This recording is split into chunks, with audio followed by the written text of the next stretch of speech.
وَضَرَبَ لَنَا مَثَلًا، اور اللہ کو بھی نہیں چھوڑتا اور بیان کرتا ہمارے لیے مثالیں. وَنَسِيَ خَلْقَهُ، اور اپنی حقیقت بھول جاتا ہے، اپنی خلق کو بھول جاتا ہے.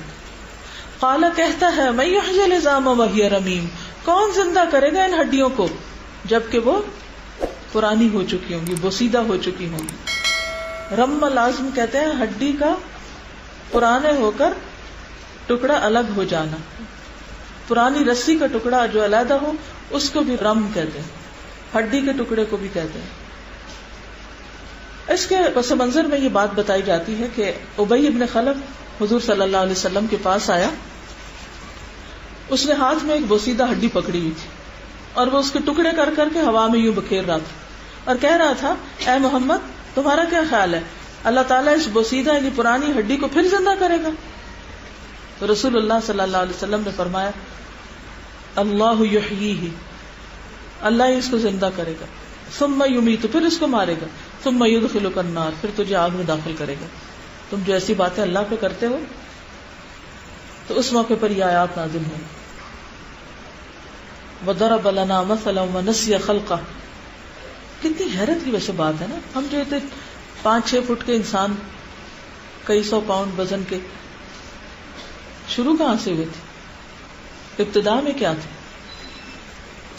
ایسی چیز جو نیکڈ آئی سے نظر بھی نہیں آتی، اتنی حقیر باریک چیز جس سے انسان پیدا ہوا.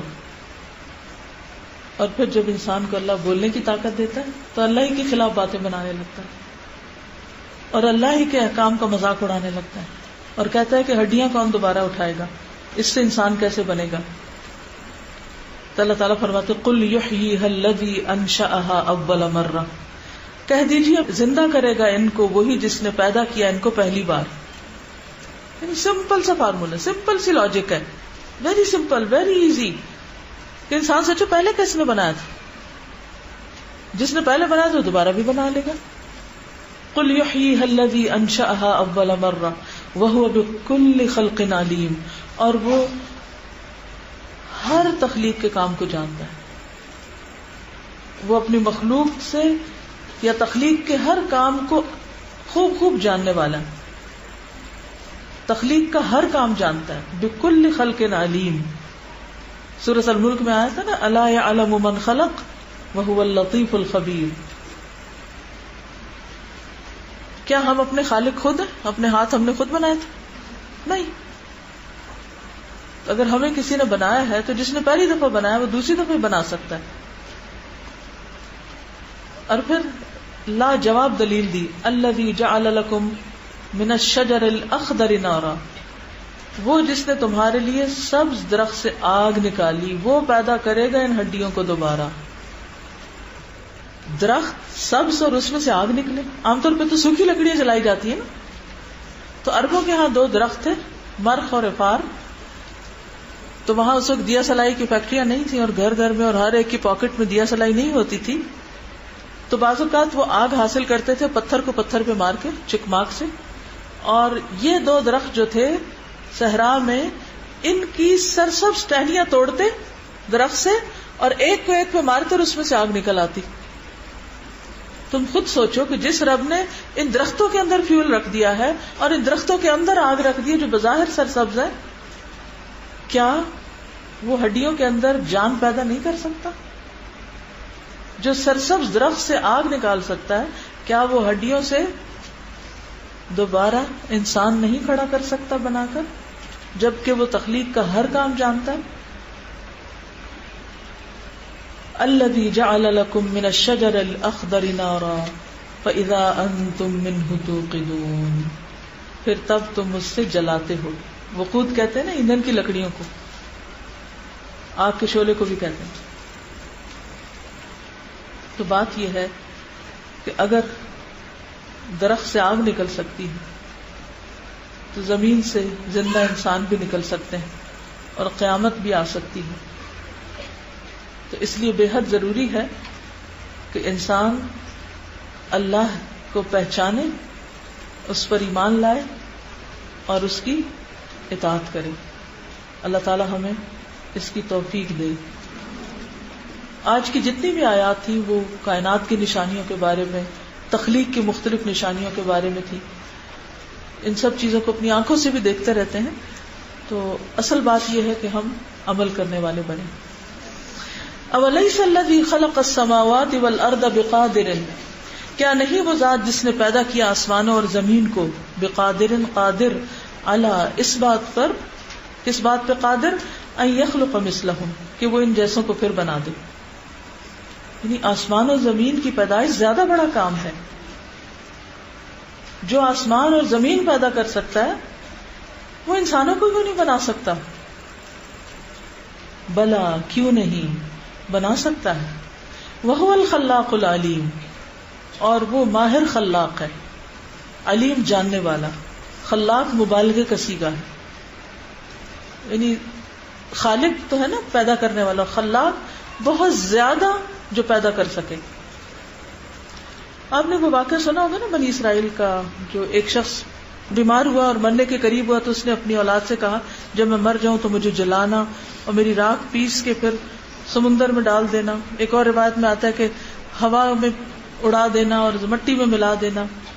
تو جب یہ سب کچھ ہو گیا تو اللہ تعالیٰ نے مٹی کے فرشتوں کو حکم دیا کہ وہ اس کی ذرہ ذرہ لے آئیں، پانی کے فرشتوں کو حکم دیا کہ وہ ذرہ ذرہ لے آئیں، ہوا کے فرشتوں کو حکم دیا، سب سیکنڈ کے اندر سب کے سب لے آئے اور اللہ نے اس کو بنا کے کھڑا کر دیا دوبارہ. اس نے کہا تم نے ایسا کیوں کیا؟ تمہیں نہیں پتا تھا کہ اللہ تمہیں دوبارہ اٹھا سکتا؟ اس نے کہا کہ میں اے رب تجھ سے ڈرتا تھا کہ تو مجھے دوبارہ میرا حساب نہ لے سکے، کہ میں وہاں گم ہو جاؤں کہ جہاں کوئی مجھے نہ اٹھا سکے، کوئی مجھے نہ ڈھونڈ سکے، کوئی مجھے اکٹھا نہ کرے. اب آپ دیکھیے کہ کوئی چیز اگر مٹی میں مل جائے کہاں سے الگ کریں گے؟ کوئی ہوا میں اڑ جائے کہاں سے پکڑ کے لائیں گے؟ کوئی پانی میں گھل جائے کہاں سے نکالیں گے؟ لیکن اللہ نے کن کہہ کے سب کچھ اکٹھا کر دیا. تو بات یہ ہے کہ جو رب پہلی دفعہ پیدا کر سکتا ہے وہ دوبارہ بھی پیدا کر سکتا ہے. بلا وہو الخلاق العلیم انما امرہ اذا اراد شیئا، کیسے کرتا ہے وہ پیدا؟ بے شک اس کا فیصلہ جب وہ ارادہ کرتا ہے کسی بھی چیز کا کہ اسے پیدا کرے، ان یقول لہ کن، تو وہ بس کہتا ہے کن ہو جا، فیکون تو وہ ہو جاتا ہے. بس اشارے کی دیر ہے اور وہ بن جاتی ہے چیز. اتنا ماہر خلاق ہے وہ، اتنا زبردست پیدا کرنے والا ہے. سورۃ النحل میں آتا ہے انما قولنا لشیء اذا اردناه ان نقول له کن فیکون. فسبحان الذی بیدہ ملکوت کل شیء، پس پاک ہے اللہ وہ ذات جس کے ہاتھ میں ہر چیز کی بادشاہت، ہر چیز کا اقتدار، ہر چیز کا کنٹرول کہہ سکتے ہیں آپ. مکمل غلبہ، ملکوت، ہر نقص سے پاک، ہر کمزوری سے پاک، ہر چیز کرنے پہ قادر ہے وہ رب. الذی بیدہ ملکوت کل شیء، جس کے ہاتھ میں ہر چیز کی بادشاہت، ہر چیز کا مکمل اقتدار.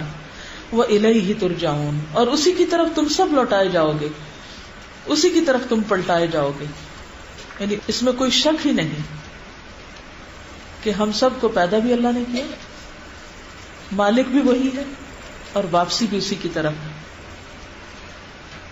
اللہ سبحانہ وتعالیٰ کی جو صفت ہے نا ذل جبروت اور ذل ملکوت، بعض روایات میں آتا ہے کہ آپ صلی اللہ علیہ وسلم نمازوں کے بیچ میں یہ پڑھا کرتے تھے سبحان ذل جبروت والملکوت والکبریاء والعظمہ. اللہ سبحانہ وتعالیٰ کی عظمت، بڑائی، ملکوت، جبروت کا ذکر کرتے. تو یہ تھی سورۃ یاسین.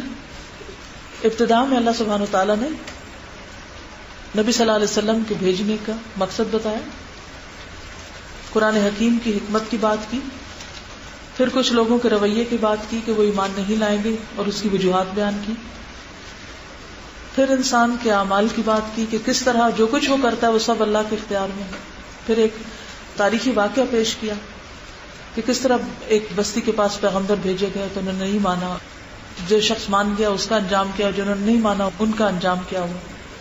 اور اس کے بعد ساری کی ساری آیات کس پر مبنی ہے؟